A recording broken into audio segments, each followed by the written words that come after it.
favour of the Pfizer? Well, as I said, the MHRA is independent, and they're looking at these very rare blood clot incidents, and they will report, as they did last week, and they'll continue to look every day at the incidents, and of course will report this week and next, and we will do exactly what they tell us. Can we talk, so that's a yellow card in that area. Can we talk a little bit about possible passports? Are we going to have COVID passports? Are they a certainty now, Minister? So let me unpack that for your listeners, Nick. International travel, as and when we go back to a world where we can travel around the world, clearly a number of countries have indicated that they will require some form of certification, as they do now with pre-departure tests, as we do with pre-departure test certification. So the task force is looking at the protocols and making sure they work for our citizens, and the operations, i.e. whether it's technology or piece of paper, you'll be able to demonstrate if you need to travel to a country that needs your vaccine certificate or your test certificate, you'll be able to have that available to you, as you would have done with the yellow fever vaccine passport in the past. Domestically, it does raise a number of ethical questions. And as the Prime Minister outlined, it's important to remind your listeners of this. Next Monday in the beer garden, when you're sipping on that pint, you will not be asked for any form of certification. On the 17th of May, when you're inside that pub sipping that pint, you won't be asked for any form of certification. But what we are looking at, and I think you would berate me if we didn't, is looking at ways of, for example, opening up mass participation events like the FA Cup final or semi-final, other events, and looking at initially at how testing can help open up those events, and then maybe vaccines or immunity can help with that. No decisions have been made on any of that, and if we do make any decisions on that, obviously we will consult, as Michael Gove has been doing, who's leading on this, absolutely, with every stakeholder and of course with parliamentarians. But does that mean a vote, Minister? It would be the idea of passports to go to the FA Cup final would be subject to a parliamentary vote.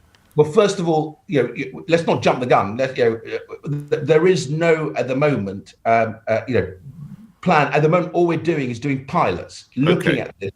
So there is no plan. As I said, the Prime Minister made it very clear yesterday. You're going to go to the pub on Monday in the garden. We've got that. It's just the idea of you can only go to the British Grand Prix or some kind of festival, whatever it might be, if you have some kind of passport. That would go to a vote. Anything that would require any form of changes like that will absolutely come back to Parliament.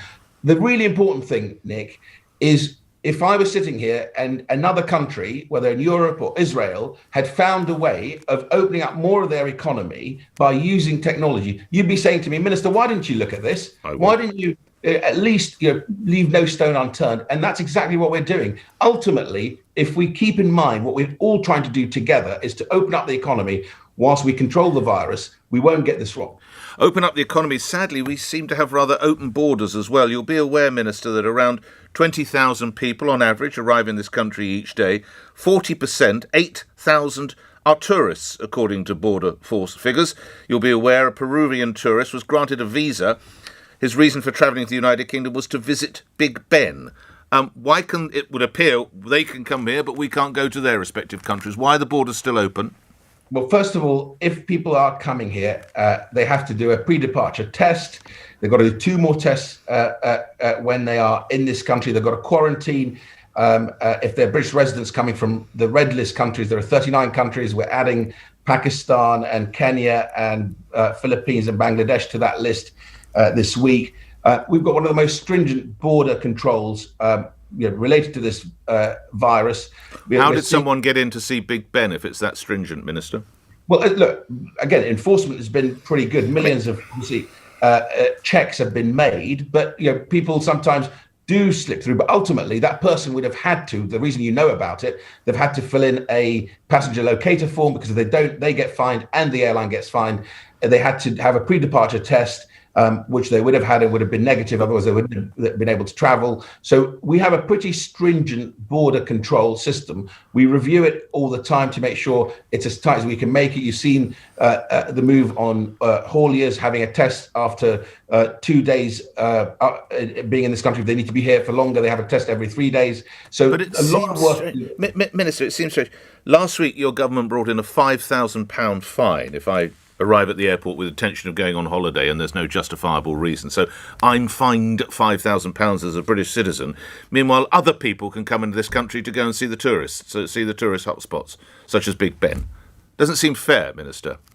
Well, look, as I say, the important thing is that we continue to control our borders by identifying people before they arrive through the pre-departure test and the passenger locator form.